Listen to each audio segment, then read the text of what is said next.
আসসালামু আলাইকুম। আমি অয়ন চলে এসেছি নতুন একটা ভিডিও নিয়ে।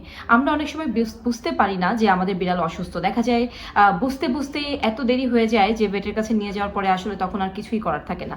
আজকের ভিডিওতে আমি এরকম 3টা সাইন নিয়ে আলোচনা করব, যে 3টা সাইন আপনারা বুঝতে পারার সাথে সাথেই কিন্তু বিড়ালকে সহজেই ট্রিটমেন্টের আওতায় নিয়ে আসতে পারেন এবং দ্রুত ট্রিটমেন্ট স্টার্ট করলে দেখা যাবে আপনার বিড়াল সুস্থ হয়ে যেতে পারে।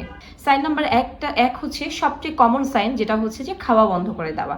সাধারণত দেখা যায় একটা বিড়াল নর্মালি 2 থেকে 5 বার 6 বার পর্যন্ত খায়। ছোট বেবি ক্যাটগুলো কিন্তু বেশ কয়েকবার খাবার খায়, অল্প অল্প করে বেশ কয়েকবার খায়।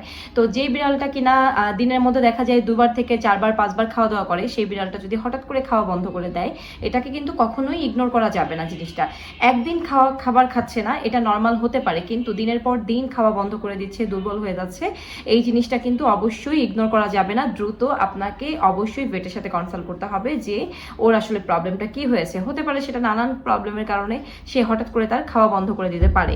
সো খাওয়া বন্ধ করে দেওয়াটা কিন্তু সবার প্রথম অ্যান্ড কমন সাইন। একটা হেলদি বিড়াল স্বাভাবিকভাবে খাওয়া দাওয়া করবে, কিন্তু যখনই সে একদিন বা তার বেশি সময় ধরে খাওয়া দাওয়া বন্ধ করে দেয়, তখন কিন্তু এটা একটা অসুস্থতার সাইন আপনাকে দিতে পারে। সো আপনি এই জিনিসটা মাথায় রাখতে পারেন। দ্বিতীয় সাইনটা হচ্ছে যে বিহেভিয়ার প্রবলেম। যেমন আপনার বিড়াল খুব অ্যাক্টিভ, খুব খেলাধুলা করে, বিশেষ করে দেশি বিড়ালরা তো অনেক চঞ্চল হয়। দেখা যাচ্ছে যে হঠাৎ করে আপনার বিড়াল মুভ করছে না, খেলতে চাচ্ছে না, আপনার ডাকে সাড়া দিচ্ছে না, সে একদমই চুপচাপ টানা ঘুমাচ্ছে, সারাদিন সারা রাত ঘুমাচ্ছে, উঠছে না।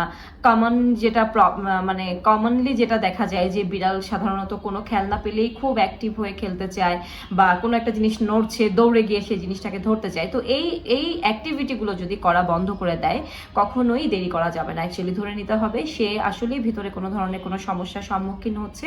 সবার শেষে যে সাইনটা নিয়ে আলোচনা করবো, এটা খুব সিরিয়াস একটা সাইন। সেটা হচ্ছে যে শারীরিক যে সমস্যাগুলো হওয়া, যেমন হচ্ছে দেখা যাচ্ছে যে বিড়াল বারবার বমি করছে, এছাড়া দেখা যাচ্ছে যে বমি করছে, পাতলা পায়খানা হচ্ছে, এবং দেখা যাচ্ছে যে ওর আপনার শ্বাসের যে সমস্যা সেটা হচ্ছে, শ্বাস নিতে কষ্ট হচ্ছে।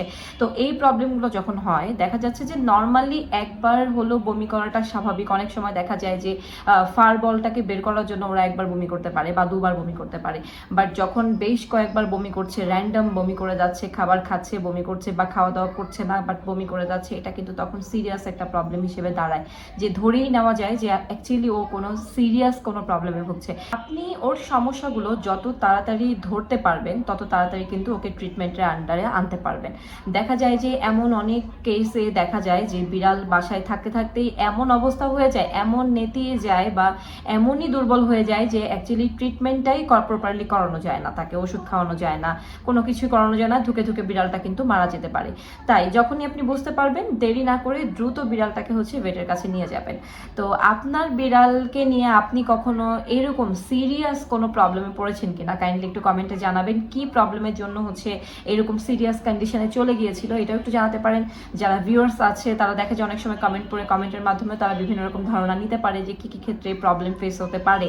সো আরেকটা জিনিস হচ্ছে যে এগুলো আপনারা কমেন্ট সেকশনে জানাতে পারেন। আপনার বিড়ালের যদি কোনো প্রবলেম হয়, সেটাও আমাকে কমেন্ট সেকশনে জানাতে পারেন। আমি যতটুকু জানি ততটুকু দিয়ে আমি চেষ্টা করব আপনাদেরকে হেল্প করার।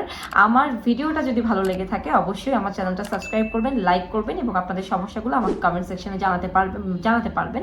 আপনার সমস্যাগুলো আমি সেটার সলিউশন কমেন্ট সেকশনে জানালেও দেখা যাবে যে সেগুলো পড়ে অনেকেরই অনেক উপকার হতে পারে।